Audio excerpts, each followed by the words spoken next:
Las aguas del río Neva fluyen hacia el Báltico desde el lago Ladoga, envueltas en un perfume de arenque, y en el propio delta crean la ciudad de San Petersburgo, que parece navegar también hacia el mar, siguiendo la estela de un barco fantasma. A la luz indecisa de la noche blanca, se podría pensar que San Petersburgo es todavía un lugar imaginario, mitad piedra, mitad río. No es fácil distinguir si la ciudad brota del agua o se sumerge en ella.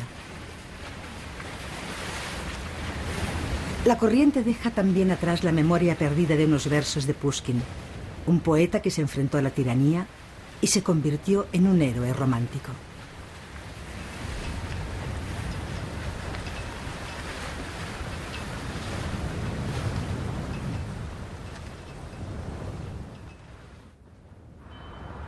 Te amo, ciudad obra de Pedro. Amo tu severa armonía, el curso majestuoso del río, el granito que cubre sus orillas, la cenefa de las verjas de hierro, la clara penumbra sin luna de esas noches que me hacen soñar, en las que sin encender mi lámpara leo y escribo en mi habitación, en las que veo claramente los contornos dormidos de las calles vacías y resplandeciendo en lo alto la flecha de oro que corona el almirantazgo, en las que sin que las sombras de la noche cubran los dorados celajes, un crepúsculo persigue a otro y la noche no dura más de una hora.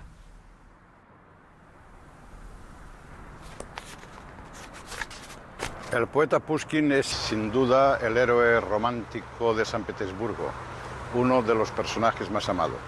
Sin embargo, fue el escritor Dostoyevski el que más profundamente penetró en el alma de esta ciudad. Dos de sus obras, Noches Blancas y Crimen y Castigo, nos van a servir para explorarla. Noches Blancas es una bellísima historia de amor, una historia de la esperanza que late en el alma de cualquier soñador. Por el contrario, Crimen y Castigo representa el lado oscuro de San Petersburgo, los burdeles, las tabernas, la asfixia moral, la miseria, la muerte y también la culpa de su principal personaje. Pero estamos en el solsticio de verano. Esta es una noche blanca, una noche feliz, y a través de ella vamos a penetrar en el corazón de esta ciudad.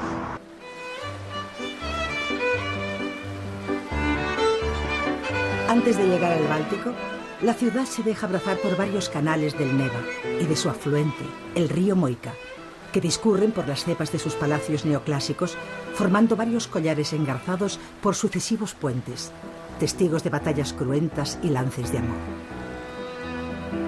En uno de estos puentes sitúa Dostoyevski la romántica historia de su novela Noches Blancas. Una muchacha llamada Nastenka lloraba esperando en el pretil de un puente del Fontanka a un joven amado que había jurado volver por ella durante una de las noches blancas después de un año de ausencia. Una promesa que no había cumplido. Se le acercó un pobre borracho soñador que siempre confundía la realidad con el deseo. El hombre trató de consolarla y, llevados por la propia desesperación, la muchacha y el borracho comenzaron a contarse sus vidas, sus deseos frustrados, con palabras cada vez más ardientes y desesperadas. El soñador quedó enamorado de la chica abandonada y también ella comenzó a corresponder a su amor con una mezcla de lástima y despecho. Pero en la última noche blanca llegó de repente el prometido, después de un año de ausencia, y se la llevó, quedando el enamorado a solas con sus sueños.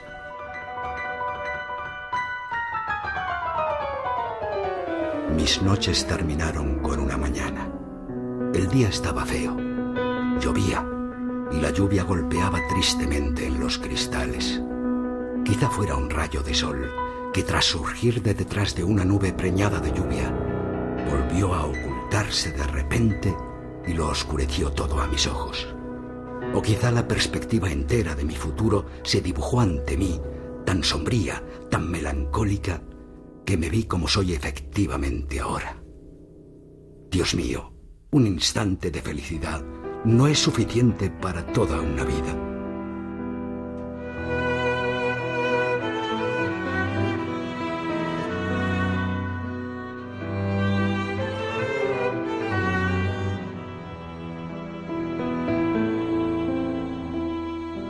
¿Basta un instante de felicidad para llenar toda una vida?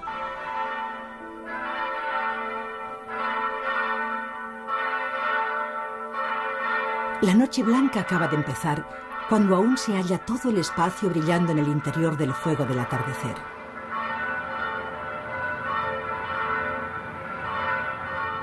Un sol muy largo va cayendo sobre el Báltico. Y a última hora aún enciende de lado las cúpulas, los bulbos dorados con esmaltes bizantinos, los frontones neoclásicos, las estatuas, los monumentos a los héroes y también el agua estancada de los canales.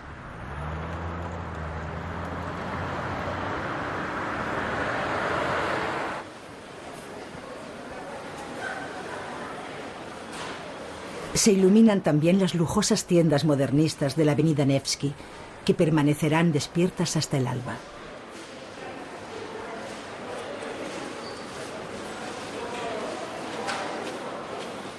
Es la hora de iniciar la travesía de la Noche Blanca.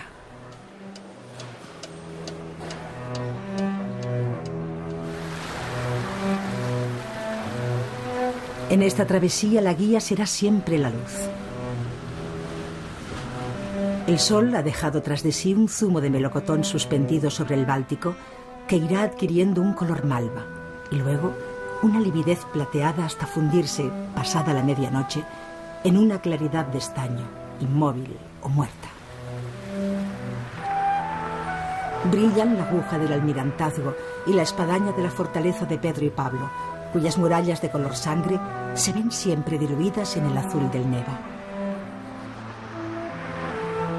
El color manzana de los palacios es muy delicuescente, y el oro de sus volutas barrocas a esa hora resbala sobre los puentes y se vierte como espadas de fuego en la fragua de los cauces, buscando el cieno donde reverberan con tonalidades azules o rosas.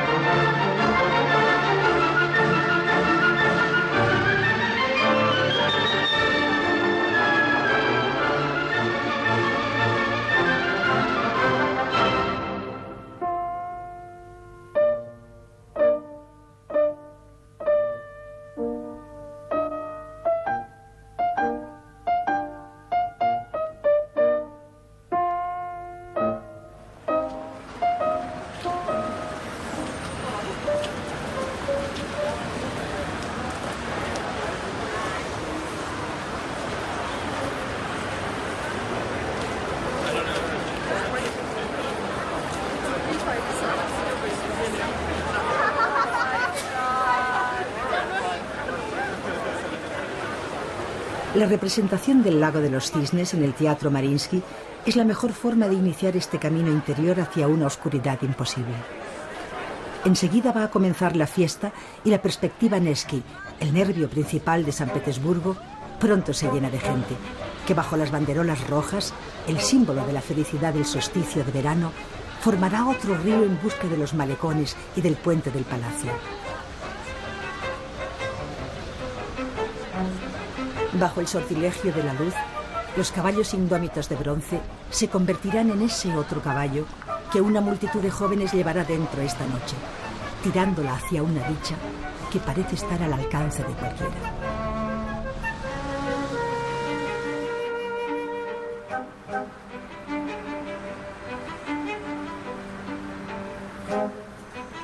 ¿Acaso un instante de felicidad no es suficiente para llenar toda la vida? Este es el secreto de la celebración de la Noche Blanca de San Petersburgo. La oscuridad no existe, y bajo la luz lechosa e incierta, la gente caminará en su busca de algo inaprensible por las avenidas interminables, con una extraña determinación en los rostros, fuera de toda medida humana, para concentrarse en la plaza de Pushkin, donde el Neva se abre en dos brazos bajo las dos columnas rostradas. El número de muchachas y jóvenes soñadores que esperan a su amor esta noche en San Petersburgo será el secreto que quedará disuelto en el amanecer.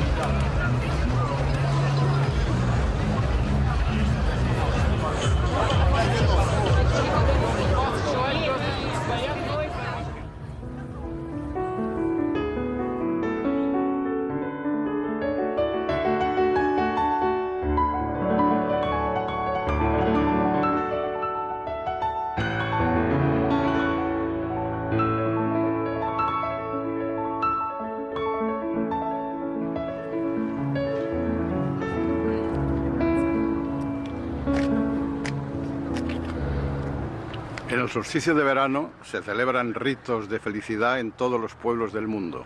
Fuegos, músicas, bailes, pero en San Petersburgo estos ritos de felicidad tienen el don añadido de las noches blancas. El sol no desaparece en las tinieblas.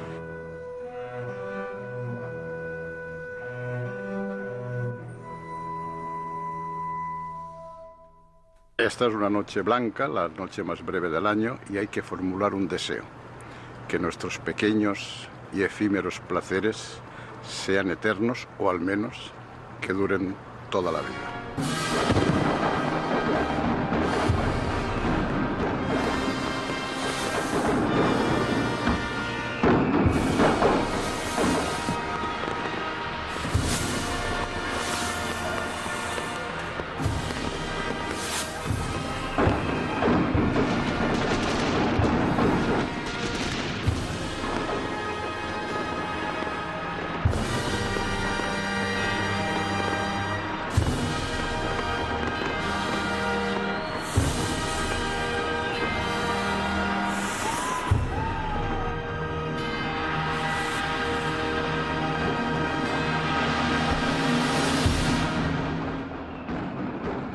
Una muchacha llamada Sol, la más bella de San Petersburgo, era requerida en amores por todos los jóvenes de la ciudad. Ella pasaba los días y las noches asomada al puente de palacio y mirando fluir el agua se decía: solo entregaré mi corazón al navegante que llegue por el río Neva en un barco de velas rojas desplegadas. Su deseo no se cumplía. Pero un capitán, llamado Gray, supo de esta cuita secreta por boca de un marinero en una de las tabernas del puerto, y una noche del solsticio de verano enarboló su goleta con velas rojas y así entró por el río Neva. Desde lo alto de una cruceta del Palo Mayor, el capitán Gray saludó a la muchacha asomada al pretil, y esa misma noche la muchacha le entregó su corazón.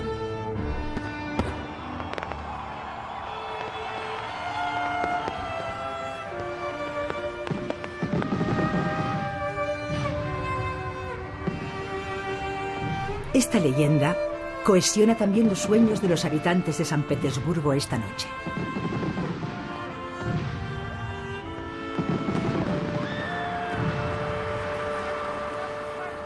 Cuando la fiesta termina y la multitud se disuelve, cada uno va en busca de su placer personal. Todo el mundo espera un don cuyo nombre ignora. Unos irán a caballo del alcohol, que los llevará a paraísos muy habitados. Otros se limitarán a danzar contra sí mismos, esperando el amanecer con ojos turbios. Pero la violencia estará esta noche atemperada por una felicidad indefinida, muy difícil de aprender con la mente.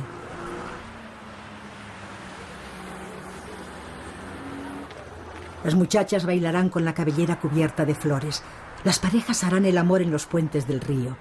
La música se abrirá por todas las esquinas y las pandillas empuñarán las botellas de cerveza como su última victoria.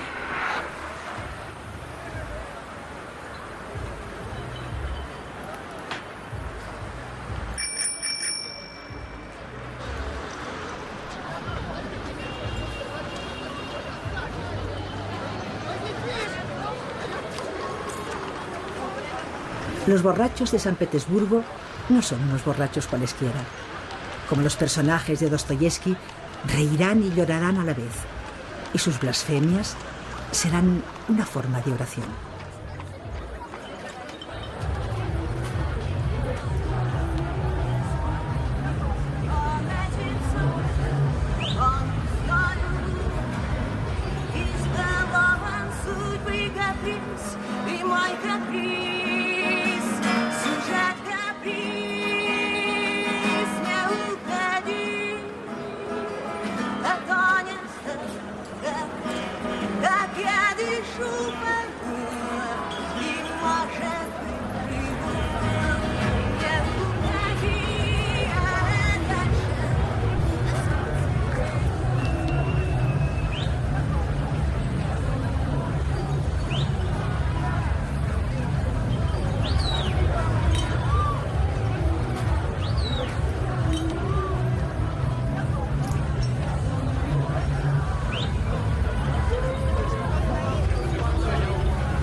En medio de la Noche Blanca de San Petersburgo, uno se pregunta dónde se halla el verdadero corazón de esta ciudad.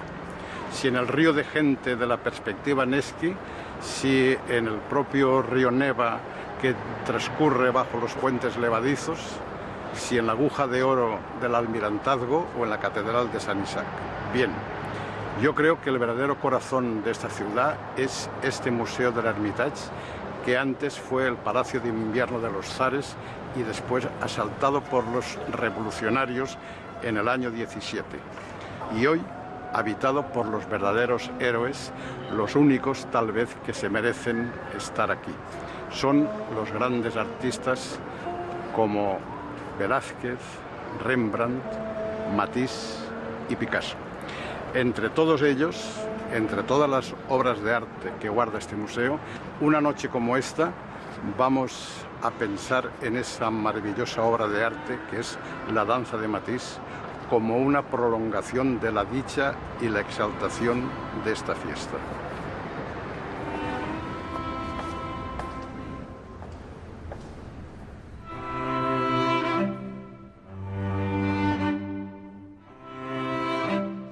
Las figuras de fuego danzan con las manos trenzadas. Pero el genio de Matisse ha dejado la rueda abierta porque las manos de las danzantes femeninas del primer plano se buscan con esfuerzo y nunca llegan a encontrarse, lo que da una sensación de dinamismo a la danza y permite al espectador imaginar que cualquiera, incluso él mismo, puede sumarse a ella.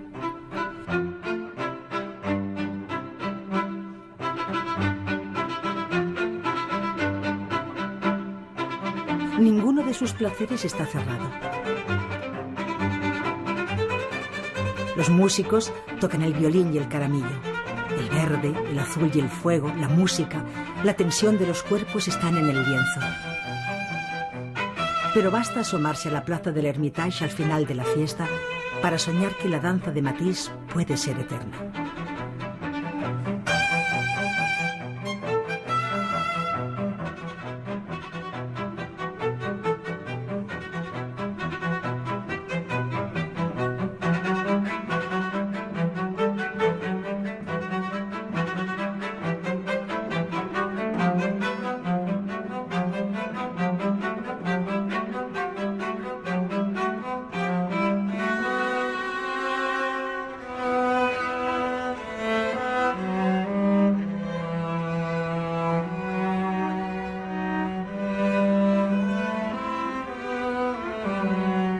Los faroles se apagan. El cielo recupera su dureza azul, dejando atrás la claridad lechosa de la noche blanca.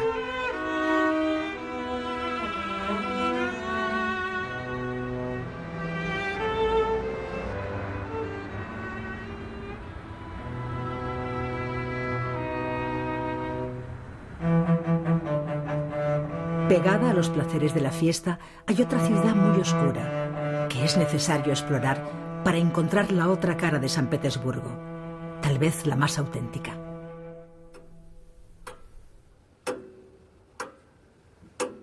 Dostoyevski solo pervive en la intrahistoria de la ciudad, y realmente su obra se ha nutrido del subconsciente de este pueblo. Nadie habla de él. No tiene otro monumento más que su tumba.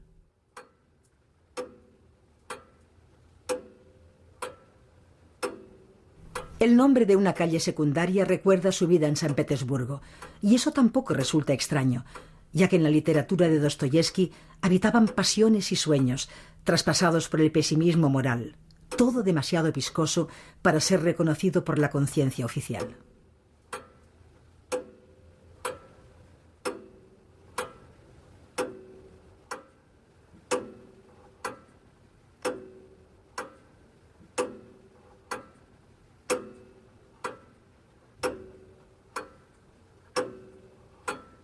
En esta casa donde escribió y rodó por los suelos en sus combates epilépticos y finalmente falleció, vuelan fantasmas morbosos, y ellos pueblan las estancias o maceran el escritorio de limoncillo, las consolas, los retratos de familia, la mesa camilla, la lámpara de nahuillas, los densos terciopelos, los manuscritos, el tintero junto a la pluma sagrada o la última receta que le impartió el médico de cabecera a la hora tercia del último día.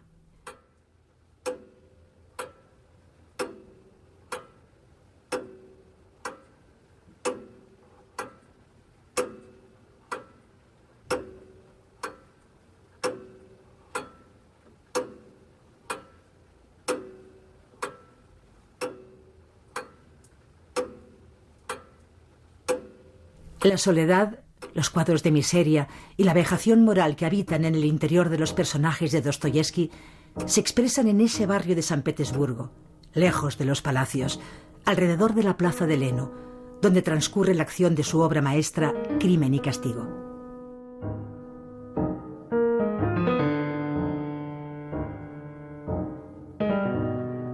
Por aquí campaba el estudiante anarquista Raskolnikov.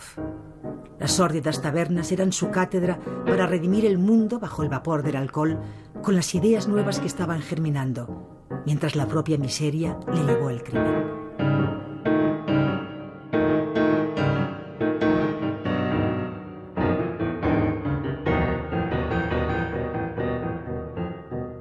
Por las esquinas de estos desolados patios y escaleras costrosas andaba Sonia, la prostituta, que el escritor describe con todos los pliegues que tiene el alma humana. Una criatura abnegada, realista, delicada. Por esos pasadizos húmedos se movía Katerina Ivanovna, la imagen del dolor y de la entrega. Discursos nihilistas y pistoletazos en los burdeles son la rebelión de unos seres pisoteados por el destino. La culpa que se cierne sobre ellos como una niebla se pega también a estas paredes desconchadas. Por una de esas ventanas iluminadas con algún candil de sebo se asomaba la vieja usurera Aliona, y por una de esas escaleras oscuras entre los canalones petrificados por el hielo subió un día Raskolnikov con un hacha bajo el tabardo.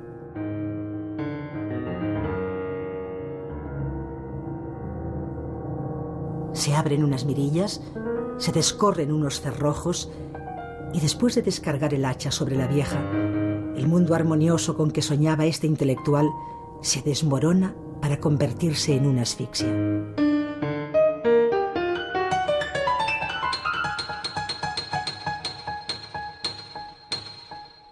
En estos patios y pasadizos siniestros de San Petersburgo está todavía solidificado el dolor humano que Dostoyevski supo trasladar a la literatura.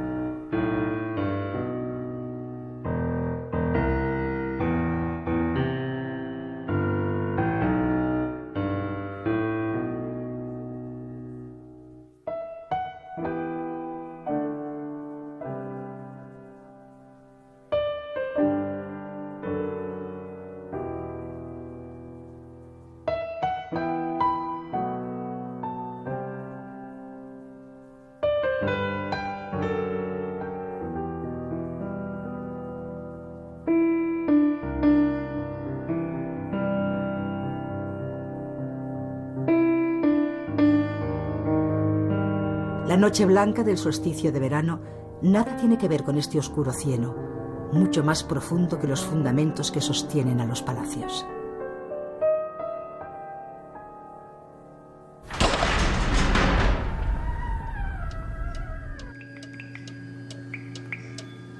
Dostoyevski es una de sus propias y desoladas criaturas literarias. Desde estas mazmorras de la fortaleza de Pedro y Pablo, donde permaneció encarcelado 8 meses por sus ideas socialistas utópicas, fue conducido el 23 de diciembre de 1849 a un campo de maniobras para proceder a su ejecución. Cuando ya estaba atado al poste de fusilamiento con la cabeza tapada, llegó un oficial del zar con el indulto.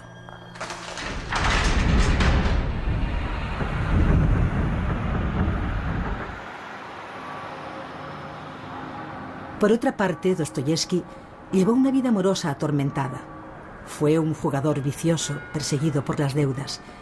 Estas rejas no fueron peores que las que le atenazaban el alma. Por eso, todas las pasiones que describe tienen la profundidad del infierno experimentada en primera persona.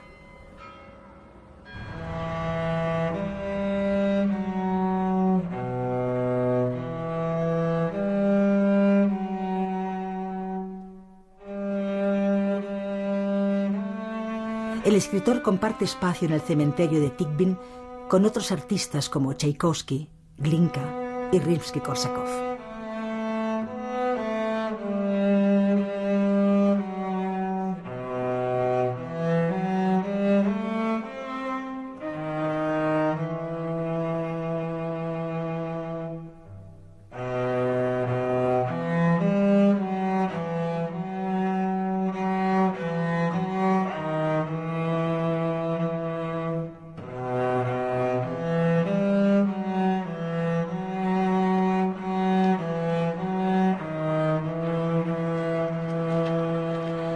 Esta es la tumba de Dostoyevski. Aquí descansa su alma convulsa, tan convulsa como cualquiera de sus personajes ofendidos y humillados y de sus criaturas que, como él, vivieron en la casa de los muertos. Dostoyevski conoció el pelotón de fusilamiento y sobrevivió a un largo presidio en Siberia. Su literatura es como una olla podrida en la que estaba ya cociendo todo el cataclismo social que después reventaría con la revolución. El protagonista de Crimen y Castigo, Raskolnikov, un alma atormentada que se debate entre la rebeldía contra la injusticia social y la propia culpa, es ya el portador de estas nuevas ideas que estaban germinando en la literatura de este escritor.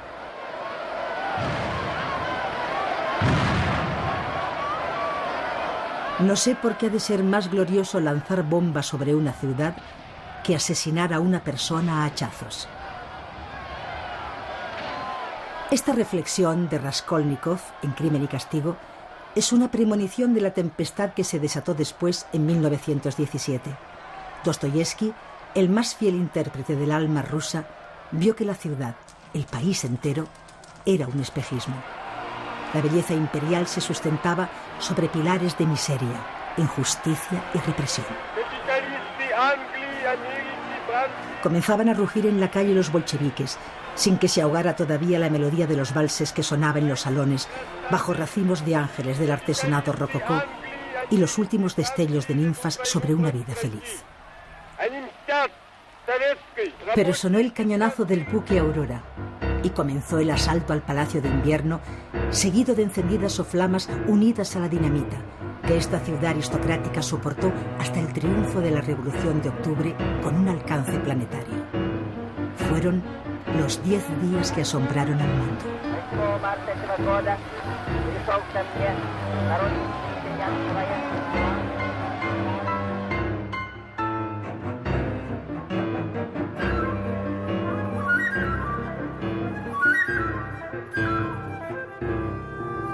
La revuelta de los esclavos insumisos acabaría con Lenin gobernando a los soviets de todas las Rusias desde este antiguo monasterio de Smolny.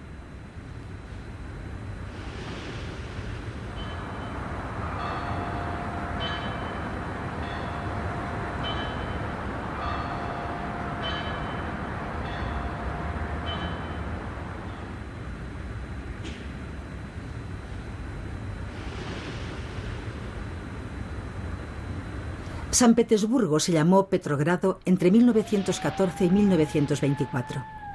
Bajo el imperio de los soviets se transformó en Leningrado y recuperó su denominación original en 1991.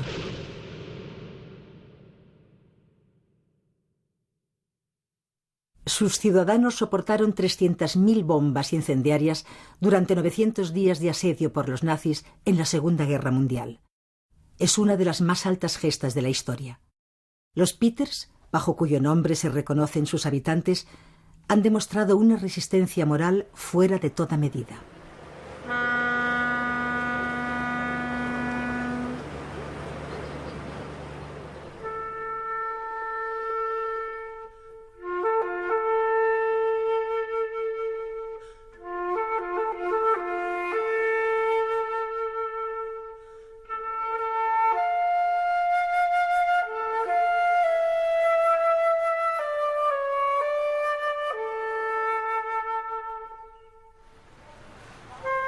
Al amanecer, el sol iluminará los residuos de la fiesta con la melancolía de los cascos de los caballos.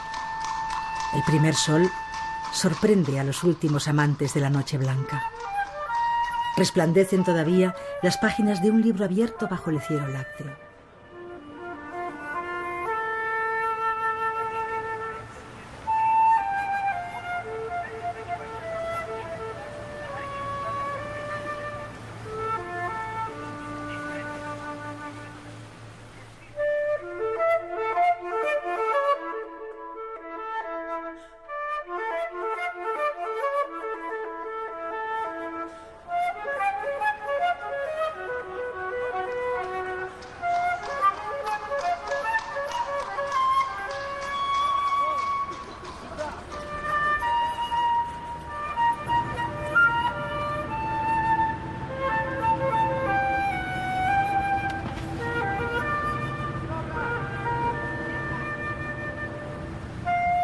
San Petersburgo parece navegar hacia el Báltico y, no obstante, está varado a su propia luz. Los puentes levadizos se abaten con una ceremonia lenta, litúrgica, majestática, que atañe al subconsciente.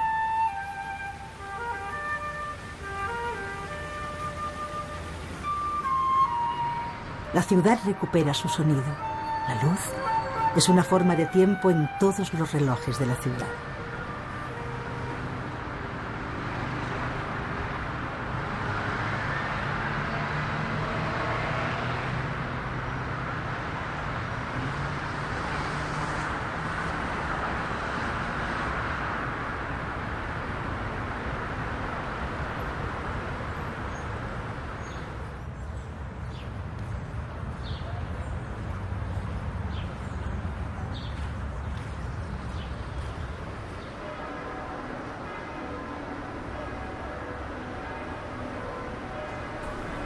El campo de Marte y el jardín de verano, de verjas labradas, se extienden frente al Neva.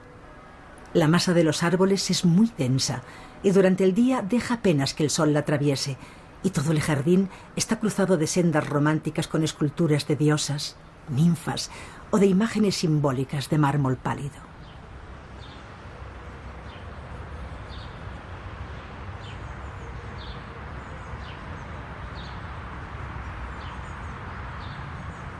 A mi memoria vuelve la imagen de una noche blanca en que, en este jardín de verano, leía el relato de Dostoyevski, y las páginas del libro reflejaban una luz que tal vez salía del alma desesperada de Nastenka, su protagonista.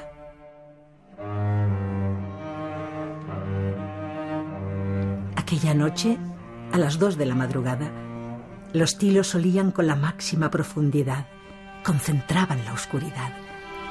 Y entre las cepas de los árboles, por los caminos de tierra, discurría una claridad lechosa que se condensaba en las estatuas. Y por un momento, el mármol de las ninfas derramaba la luz fosforescente que recibía. Imaginaba que cualquiera de esos mármoles podía ser la figura de la heroína de aquel relato, que había pasado de las páginas del libro abierto al pedestal sin perder la luz que emanaba de su interior. Dijo Dostoyevski que si Dios no existe, todo está permitido. También se podría añadir que dentro de la belleza de una noche blanca de San Petersburgo está permitido cualquier sueño, cualquier deseo.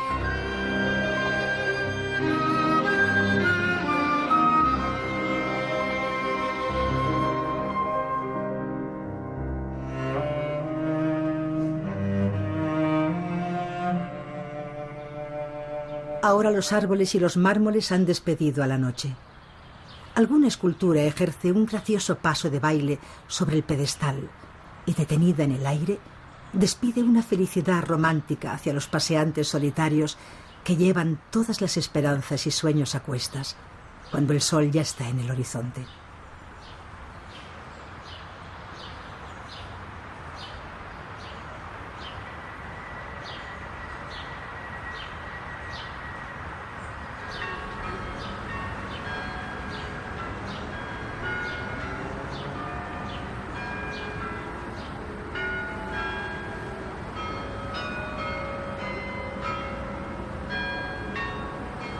El oro de las cúpulas y el tiempo se disuelven en todos los relojes.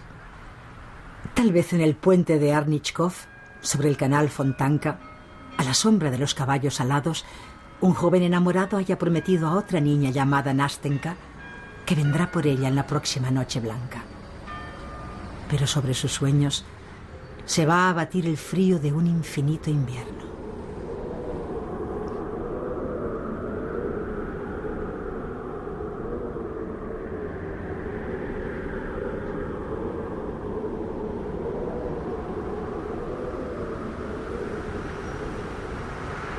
Durante un año, la luz blanca de San Petersburgo brotará de la nieve y el vapor saldrá de los labios ateridos de sus habitantes, cuyos cuerpos deambularán por la avenida Nevsky como un río caliente bajo sucesivas capas de cueros, lanas y plásticos. El Báltico se convertirá de repente en un mar de hielo y muchos cisnes y gaviotas morirán sin poder levantar el vuelo, atrapadas por las patas.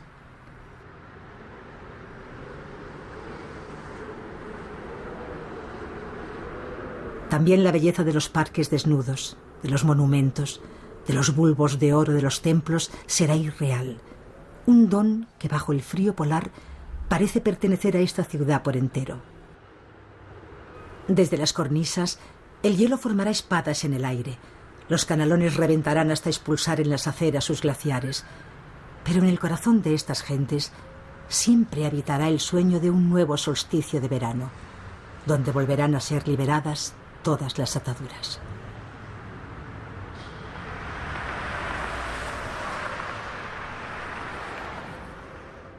Escribe Dostoyevski al final de su relato Noches Blancas. Mis noches terminaron con una mañana. El día estaba feo. Llovía. Y la lluvia golpeaba tristemente los cristales. Quizá fuera un rayo de sol que tras surgir de detrás de una nube preñada de lluvia, volvió a ocultarse de repente y lo oscureció todo a mis ojos. O quizá la perspectiva entera de mi futuro se dibujó ante mí, tan sombría, tan melancólica, que me vi como soy efectivamente ahora. Dios mío, un instante de felicidad no es suficiente para toda una vida. Dios mío, un instante de felicidad no es suficiente para toda una vida.